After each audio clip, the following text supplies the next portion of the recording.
back to Between Two Wings. I'm your host, Emily Norman, and today we have Chelsea Smith with us. She is an A&P and an instrument rated pilot working on her commercial license. And honestly, I'm so excited to talk to you because not only do you represent aviation or women in aviation on the pilot's perspective, but also on the maintenance side. So I'm sure that crossover number is not too big. So really an honor to sit down and talk with you today. Hi, yeah, I'm so excited to be here. As soon as you reached out and asked me to be on this podcast after seeing all of the incredible people that you've interviewed in the past, I was absolutely flattered, and just to talk to you in general and everything that you've accomplished as well. So I'm really excited to be here. Thanks again for the invite. I'm looking forward to our chat. Yeah, definitely. And thank you so much for the feedback on Between Two Wings. Always love, hear that is doing well. And, back to your point, I briefly met you at Osh, maybe for a few minutes. Oshkosh is so busy and crazy, always getting yanked left and right.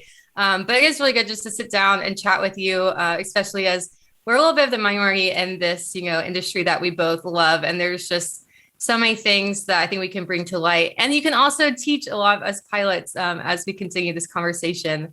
But we like to start off each episode just kind of explaining what our backgrounds are.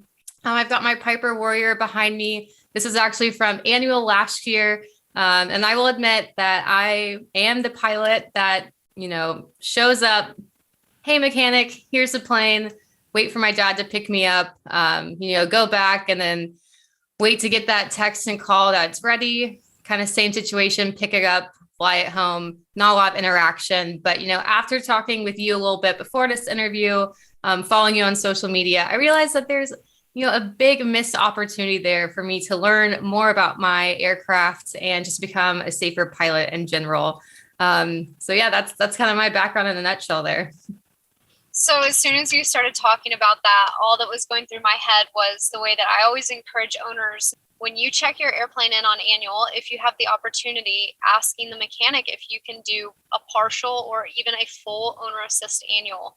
I think that absolutely changes the perspective and the way that you look at your aircraft.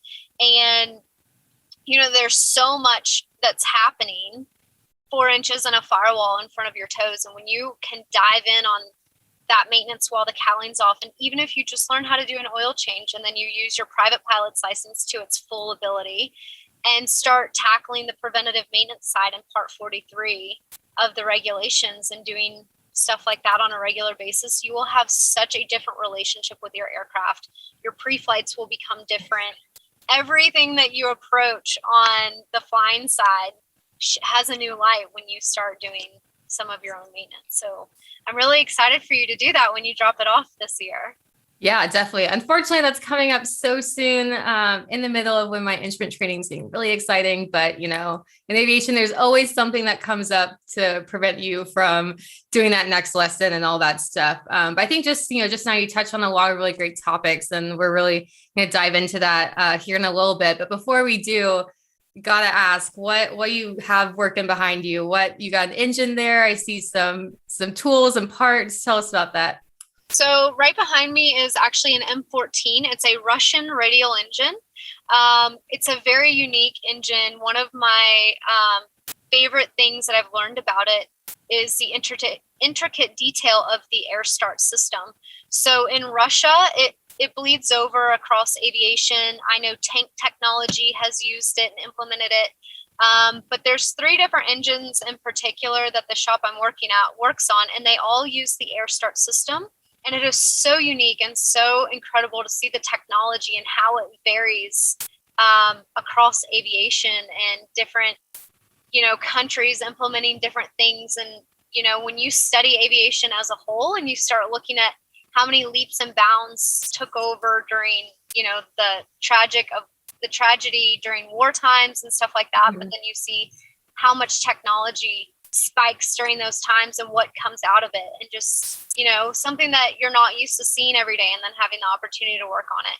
So this is a 9-cylinder Russian radial engine behind me, and I'm actually in Kingman, Arizona right now, working with my mentor Joel Garninsky at M14P Incorporated and learning the overhaul process of this exact engine. So the Air Start is just one of the many systems. I'm also overhauling magnetos, landing gear actuators, compressors. I mean, you name it, and we take it apart and totally rebuild it back to specs.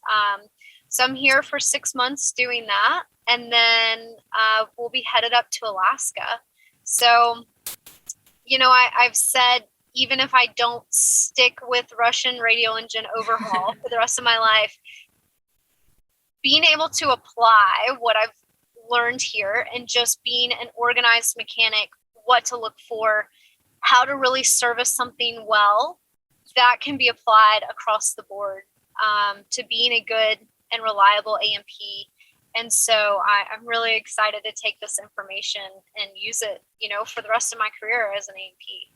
Yeah. And I mean, I think it gives you such a big advantage. Clearly, I don't even have to lay out the facts here. When you were starting to learn how to fly, there's a vast amount of information that that personally I don't know, and probably a lot of other pilots, have been wanting to get into, but it's kind of like this, where do I start kind of boundary. And for me, it's a little bit easier because I do have a plane that I'm flying all the time, and to get to know it better, it's just, it's something I need to do.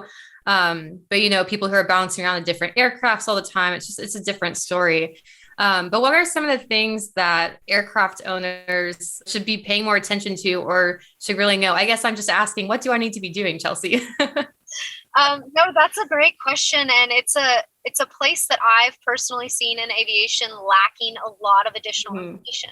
There aren't a lot of resources for owner operators who are already, spending so much time just learning how to fly, learning weather, learning communications, learning navigation, everything that goes into a private pilot and beyond.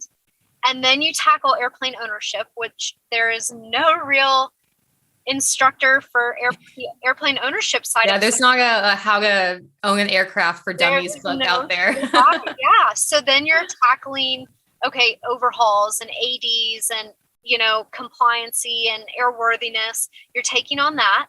And then now we're going to throw in, we're going to start learning some of the maintenance side too. And so that's why, I have tried to use my platform through Instagram to try to create some sort of content to give people maybe even just an itch to want to know more information about maintenance. Ultimately, potentially inspiring other people and other young ladies like, hey, this career opportunity is out there. But my advice to owners, and like I have already mentioned, is even just starting with an oil change. And I think we should find some time for me to come out there and teach you how to do it. I'm that sweet little warrior, and maybe do some flying. I know that when we were talking earlier, I said it had been about 1.5 years since I'd flown with another female pilot. And I don't ever like to harp on or get extra attention for being a girl, but it is very, very special to me when I do get to interact with another female pilot or mechanic. So just another reason I was excited to talk to you. But yeah, just starting out with an oil change, and then, even something as simple as cleaning your aircraft. When you go through every square inch of it, you're starting to notice like, hey, that's a little off, and you might not have ever noticed before, and allowing the dirt and the oil and the stains to tell a story.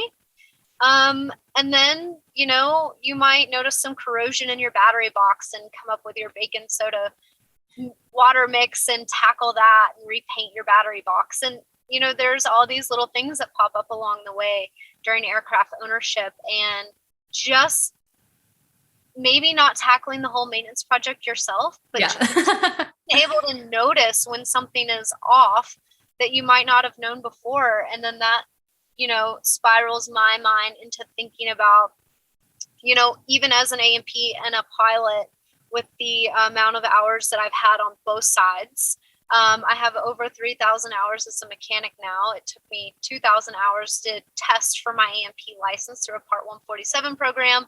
And I've grown from there. I'm getting ready to take my IA, which I'm very excited for. Very exciting. And then I'm sitting on about 650 hours, which airplane ownership has allowed me to build.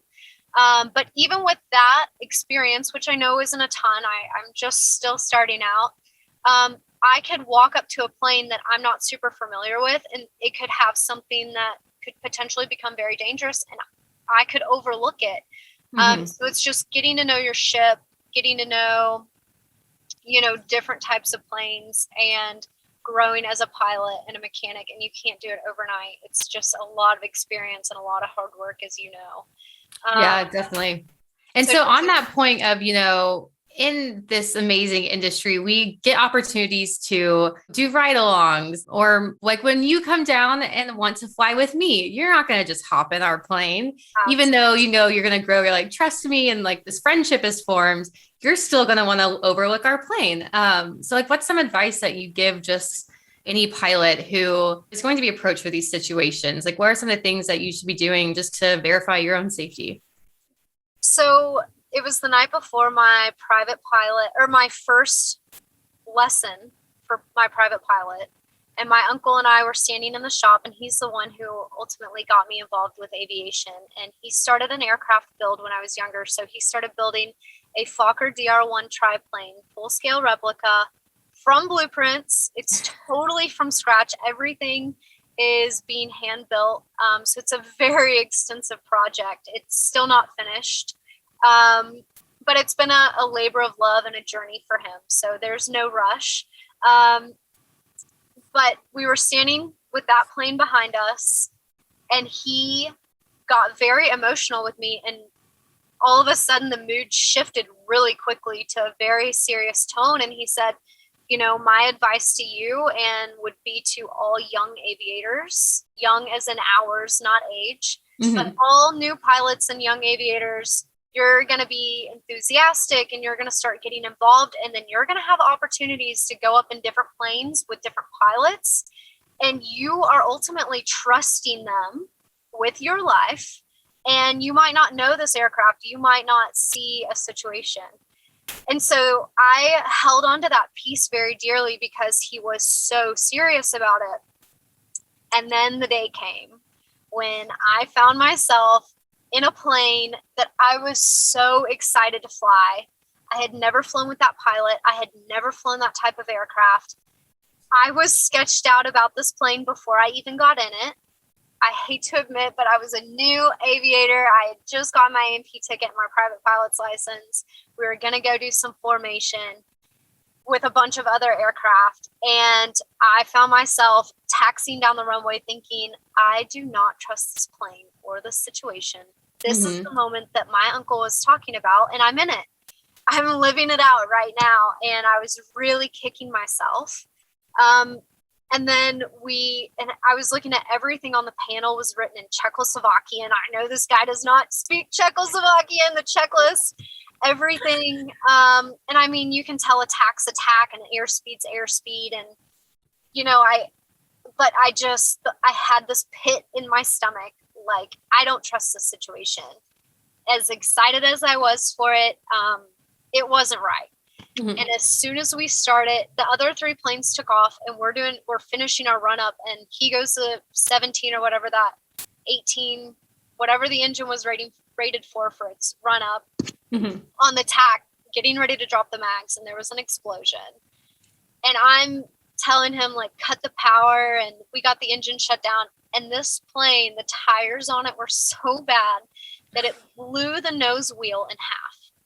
Oh gosh. Which I could not imagine if that would have happened during takeoff or during landing. Like, it could have ended up being catastrophic. And I just remember when we shut the plane off and we were towing it back the whole time, I was just reflecting on what my uncle had told me, kicking myself for finding myself in that exact situation that he warned me about, for climbing in a plane that I truly didn't trust. And then it was really a wake-up call. And I think that too many times pilots can find themselves in their wake-up call situation. And, hopefully we get out of it and back on the ground and learn from it and implement that and help other people with it. But yeah, just trusting pilots and other planes and walking up to any situation, knowing you can say no, you can stay on the ground. Exactly. So yeah, you can always say no. That's definitely for sure. In those situations moving forward, you learned a lot from that lesson. Thankfully, you guys were on the ground when you had that kind of learning experience. But what are some of the main things that you would look for if you walks up and we're going to fly the Warrior behind me or the decathlon and the hangar next door? Yeah. So, I mean, one of the first things that I look at before the plane is the pilot themselves or the owner. Do I feel like you're a sloppy owner? Do I feel like you really take your maintenance seriously? Or are you just cowboying around out here? And oh, that doesn't matter. That's what I'm looking at first before I even turn my attention to the plane. And then, when I'm doing my pre-flight, I do my pre-flight totally different as a mechanic versus as only a pilot. But I would do a thorough walk around, even if it's your plane and it like the back of your hands. If I'm going flying with you and I'm going up in a plane, even if I don't know anything about it, I'm going to run around the plane and do my own pre-flight as well, and kind of use it as an opportunity to get to know it through you, ask you questions. And then, I mean, it's always about having a safety standpoint and feeling out the situation. So I would just be looking for the structural integrity, looking for leaks, looking for, smoking rivets, or how are the control surfaces, and does it look like there's a bunch of hanger rash? And then looking at the engine, and does your baffling look like which you can see standing in front of your plane. Does the baffling look good?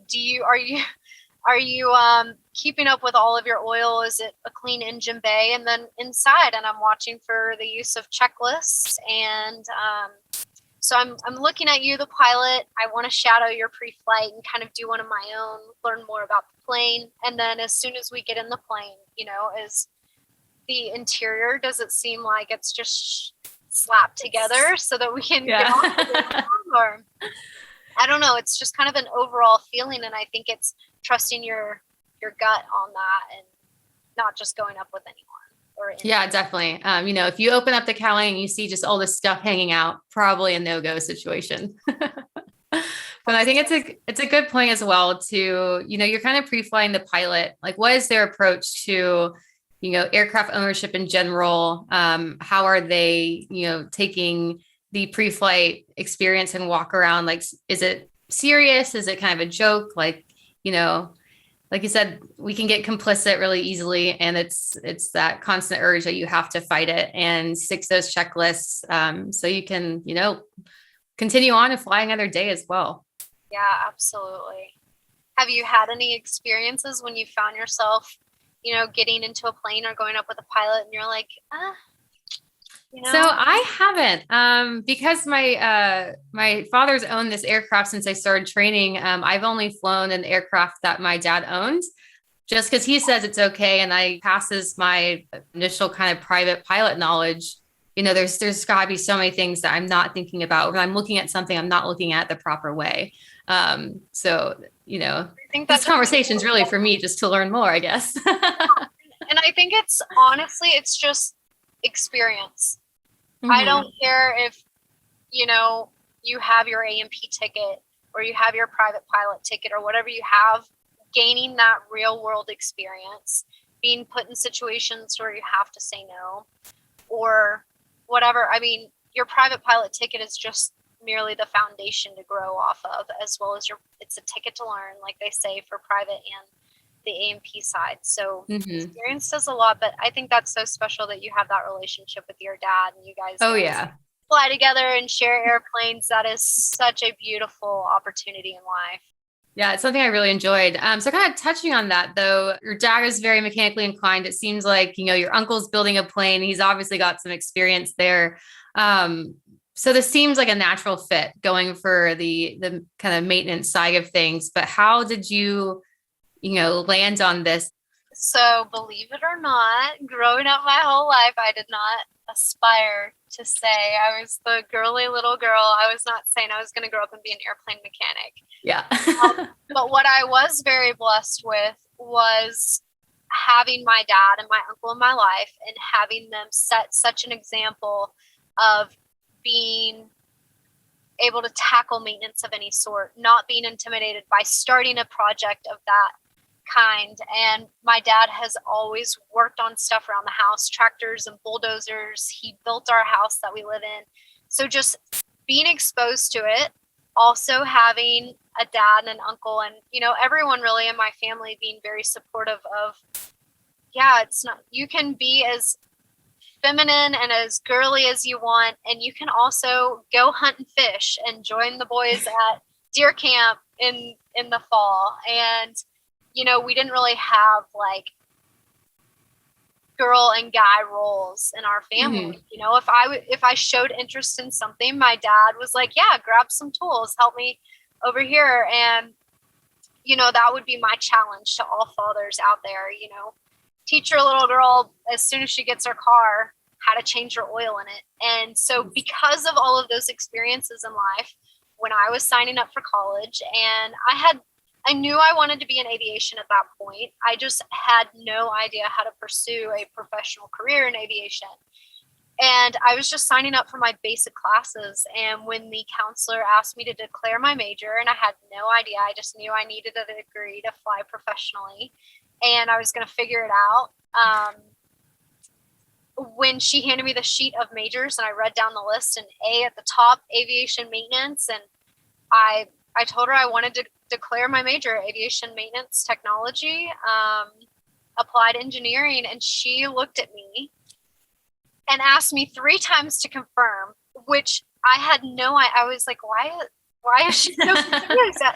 That did not make sense until I walked into class on the first day, a few weeks later, I don't know, a month later, and it was all men, and it was engines torn apart, and I had no real idea what I was getting myself into. And then I heard that lady again in my head saying, are you going to do this? But I was excited about aviation. I wanted to be involved, and it was the best plan I had so far. And so I ended up falling in love with it. I did an internship in between airframe and power plant. And that was my real confirmation that, yes, you can do this. Yes, this is an exciting community of people. It's a different arena, a different realm. But I fell in love with it the same way I did with flying. I loved the challenge of taking something totally apart and putting it back together and seeing it work again. That just lit me up. And then also, you know, it was intimidating starting out. Like I've said before, I didn't even know the names of my tools. And going from that to graduating top of my class was, for me, it was one of the most gratifying experiences. And it was, there was a fire lit in me for aviation at that point after doing the internships and completing that 2.5-year program, that I was ready to take maintenance further as well as flying. But that's why I tell people all the time, I'm like, you don't have to know anything about aviation maintenance to get involved with it. We all start somewhere, trust me. Yeah. And I talked to the program coordinator at my college where I graduated with my A&P ticket. Well, you graduate and then you're able to take the A&P test. You still test through the FAA.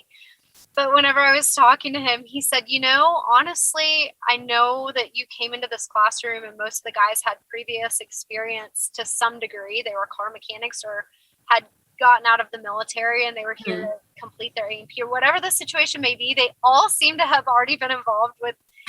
They knew the names of their tools. They knew the names of their tools and almost every component of the engine. And I was just like, we would get a project and it would have a list of what tools we needed. And I would just be like looking around, okay, I have that one. I'm going to grab that one. You know, it's like an IKEA manual. They have like the picture of it and like the little figure showing you what to do. But I was talking to the program coordinator and he said, you know, you started out as a clean slate.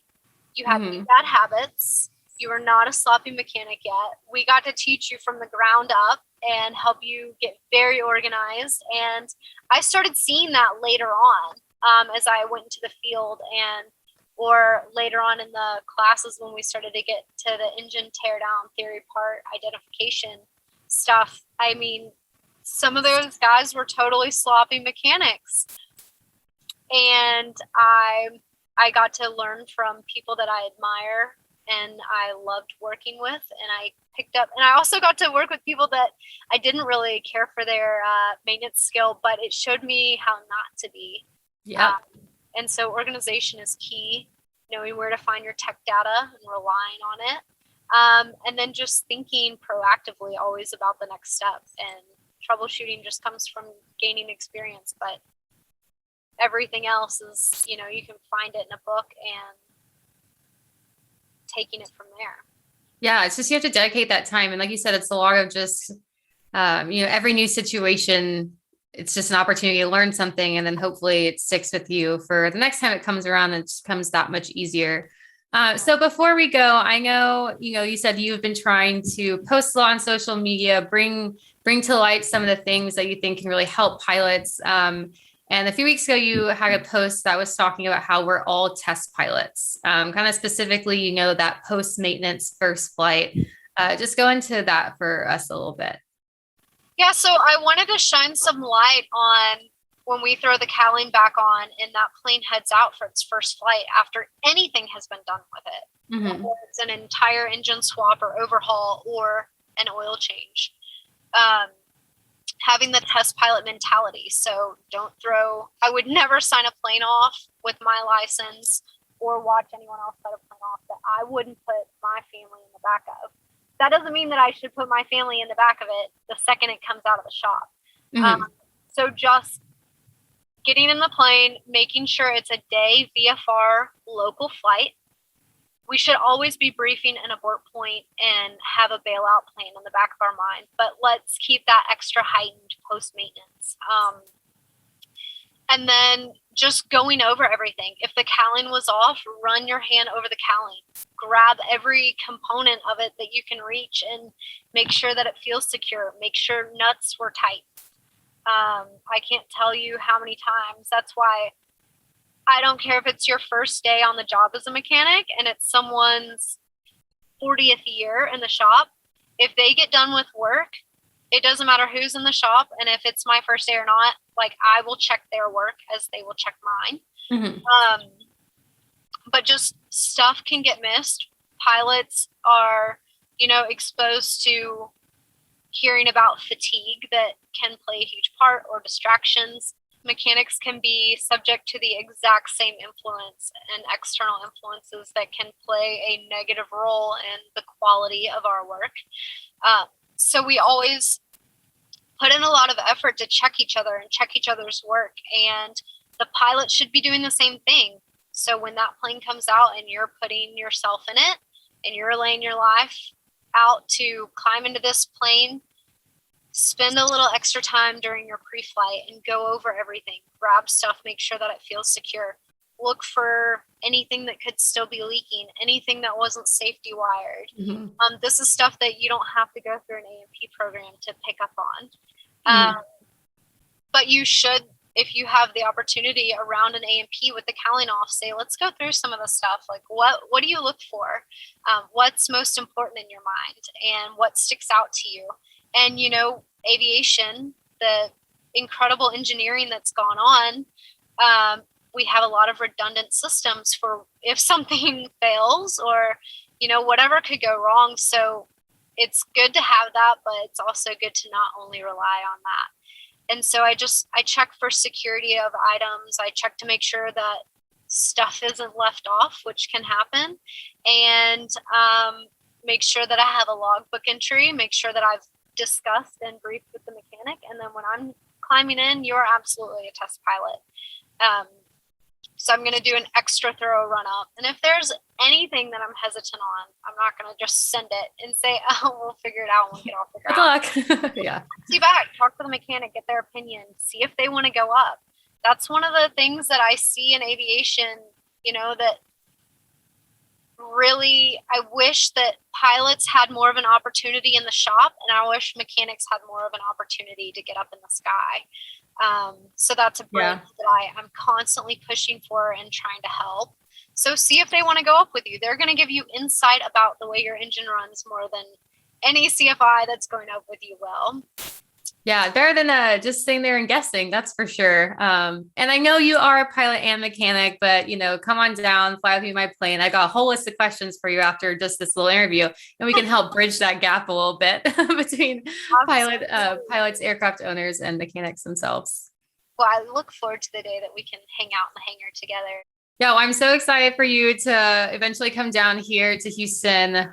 We'll have so much to do. And Chelsea, thank you just so much for sitting down and talking with us. I hope everyone watching this has learned a thing or two, or it's at least inspired them to, get their hands dirty, learn a little bit more about that plane that's, kind of keeping us alive while we're doing one of our favorite things in the world. It's definitely something very, very important. So thank you again for coming on our show. Absolutely. Thank you again so much for having me. I look forward to visiting you and hopefully seeing you at maybe Sun and Fun and Oshkosh again this year. Oh, yeah, I will be there. Definitely all of those. Well, everyone, thank you so much for tuning into this episode Between Two Wings. We'll see you next time.